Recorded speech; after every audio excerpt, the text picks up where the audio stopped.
महाराष्ट्र राज्य हिंदी साहित्य अकादमी का पुरस्कार वितरण समारोह आज मुंबई में हो रहा है। साहित्य उत्सव जारी है और हम आप तक पहुंचा रहे हैं हमारे पुरस्कार विजेताओं की बातें, ताकि जो इस कार्यक्रम का हिस्सा नहीं बन पाए वो साहित्य प्रेमी भी हमारे पुरस्कार विजेताओं तक पहुँचे, उनकी बात और हम उनकी बात उन तक पहुँचाएँ। तो इसी कड़ी में रीता कुशवाहा जी मेरे साथ हैं और उनकी किताब हंसता बचपन को पुरस्कृत किया गया है। रीता जी बहुत बहुत नमस्कार। नमस्कार और आपको पुरस्कार पाने के लिए बहुत बहुत शुभकामनाएं, बधाई। धन्यवाद। और आप पद्य लेखन में लगातार, आपकी ये दूसरी किताब है। जी जी। और हंसता बचपन, इसमें तो मेरी कविताएं हैं और जो बाल मन को छूती हुई कविताएं हैं कि बच्चे ऐसी कविता मतलब मैंने कुछ ही कविताएं होंगी जो सिर्फ मनोरंजन के लिए हैं, 2-4 की कविताएं। बाकी सारी कविताएं मेरी ऐसी हैं जिनमें कुछ ना कुछ मैसेज छिपा है, कुछ संदेश दे रही हैं कविताएं। और क्योंकि मैं सब जगह नहीं पहुंच सकती, लेकिन मेरी एक तमन्ना थी कि मैं हर एक बच्चे को, हर उस प्रकृति की हर एक चीज़ की इम्पोर्टेंट को पहुंचाऊं, उसकी ज़रूरत को पहुंचाऊं, उसके महत्व को पहुंचाऊं, उसकी तो उसके लिए मैंने हंसता बचपन को माध्यम बनाया। और आज मेरी पुस्तक प्रकाशित होकर पुरस्कृत हो रही है तो मुझे बहुत अच्छा लग रहा है। और बेसिकली बच्चों के मन को छूना बहुत मुश्किल होता है, क्योंकि हम बच्चों के लिए अपनी कल्पनाएं, बड़ों की कल्पनाएं तो कर सकते हैं, लेकिन बच्चों की कल्पनाएं करना बहुत डिफ़िकल्ट होता है। और उस चीज़ को उस तरीके से पेश करना कि बच्चों के माइंड में वो चीज़ वैसे ही सेट हो जाए और बच्चे खेल खेल में, मस्ती मस्ती में, एंजॉय करते हुए उस चीज़ को अपने हृदय में उतार लें, अपने मन मस्तिष्क में बिठा लें। तो ये एक मेरा माध्यम, मेरी पुस्तक बनी और ये मेरे लिए बहुत खुशी की बात है कि मैं इसमें सफल हुई। और मेरा बेटा जब भी अभी तो फ़िलहाल वो 8th में है, जब भी ये 4th और ये 3rd 4th में था तो उसके स्कूल में फैंसी ड्रेस कंपटीशन होते थे। तो उसने जैसे मुझे बोला, मम्मा मुझे मेरे स्कूल में फैंसी ड्रेस कंपटीशन है और टीचर ने मुझे बोला है आपको ट्री बनना है, तो आप अब ट्री पर कोई पोयम या कुछ भी लर्न करना है या कुछ भी आपको बोलना है ट्री पर। तो मम्मा मैं कैसे बनूँ? तो फिर मैं उसके लिए जो भी है उसको रेडी करती थी और फिर मैं सोचती थी कि मैं कहीं और की चीज़ क्यों उठाऊँ, कोई पोइट्री या कुछ भी अपना स्लोगन वगैरह क्यों उठाऊँ, मैं खुद क्यों नहीं लिखती हूँ। तो जब भी मेरे बच्चे को ट्री के लिए आया कि ये ट्री बनना है उसको, तो फिर मैंने सोचा नहीं, मैं लिखूंगी और आपको बोलना है। तो मैंने उसके लिए वही पंक्तियाँ लिखी कि मैं हूँ वृक्ष, मैं हूँ वृक्ष, सबसे अहम है मेरा पक्ष, मैं हूँ वृक्ष, मैं हूँ वृक्ष। तो इसको टीचर ने फर्स्ट प्राइज़ दिया। फिर सेकेंड टाइम आया, उसको पेंसिल बनना था फैंसी ड्रेस कंपटीशन में। तो बोला कि मम्मी मुझे पेंसिल टीचर ने बोला है। तो मैंने कहा ठीक है, मैं पूरा आपका गेटअप रेडी कर दूँगी। और मैंने उसका गेटअप रेडी किया और फिर मैंने उसको सिखाया कि कविता जैसा नहीं बनाया मैंने उसको, लेकिन कि पेंसिल जो है वो औजार है, हमारा सबसे बड़ा हथियार है। उससे हम बहुत बड़ी कामयाबियां हासिल कर सकते हैं अगर कलम हमारे हाथ में है तो ऐसा। फिर उसको उसमें फर्स्ट प्राइज़ मिला।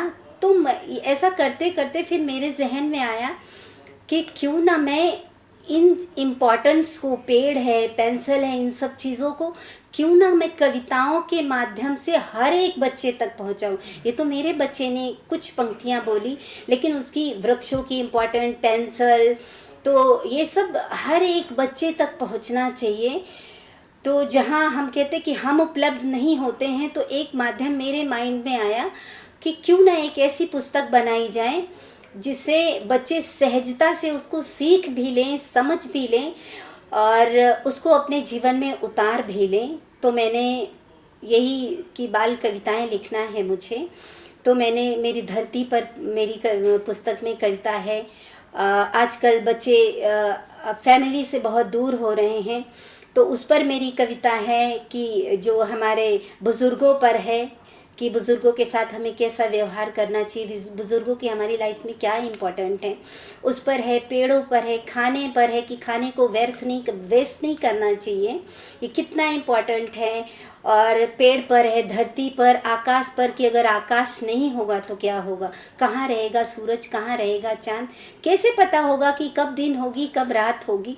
तो यानी कि मैंने सिर्फ उन कविताओं को माध्यम बनाया हर एक बच्चे तक पहुंचाने के लिए कि बच्चे, क्योंकि ये बाल मन ऐसी अवस्था होती है कि एक बार वो चीज़ उस टाइम पर अगर दिमाग में बैठ गई तो वो आजीवन वो बैठी रहती, दिमाग से निकलती नहीं। तो क्यों ना हम हर चीज़ की इम्पोर्टेंस को अगर बच्चों में अभी से बिठा दें तो कितनी अच्छी बात होगी। और बच्चे फिर जैसे बड़े होते जाएंगे तो वो चीज़ें और अच्छे से समझने लगेंगे और उन समझी हुई चीज़ों को वो दूसरों तक पहुंचाएंगे।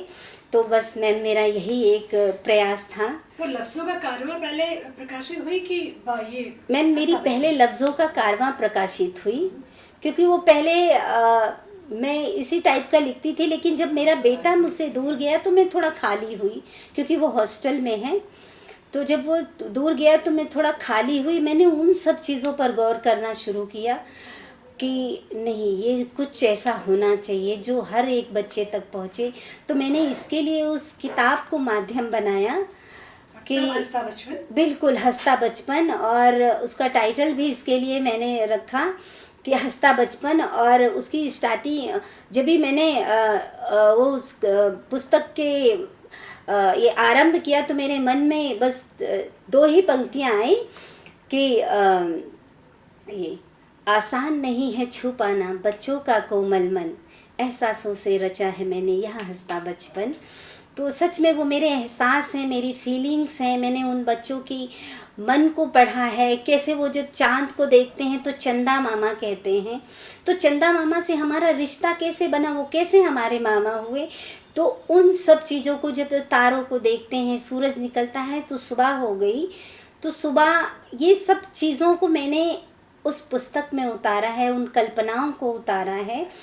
और इस कल्पना में मैं बहुत हद तक सार्थक हुई। एक मेरे फ्रेंड ने बोला, मुझे तो बहुत अच्छा लगा, बोले कि मेरी बेटी जब मैं आता था तो मुझसे फ़ोन मांगती थी, अब जब मैं आता हूँ घर पर ऑफिस से तो कहती है चलो पापा हम लोग वो पोयम पढ़ते हैं। वो तो बोलते वो खुशी खुशी एक्साइटेड होकर पढ़ती है।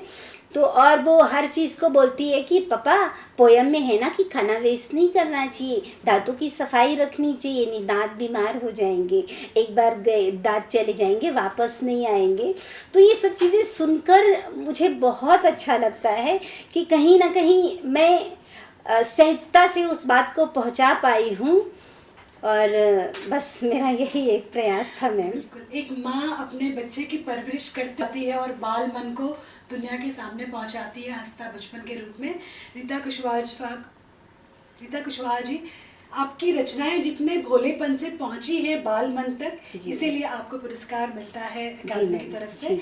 इस तरह लिखते रहिए और बाल मन तक और सारी चीज़ें पहुंचाते रहिए। बिल्कुल बिल्कुल। आपसे बात करके बहुत अच्छा लगा। Thank you so much ma'am, thank you.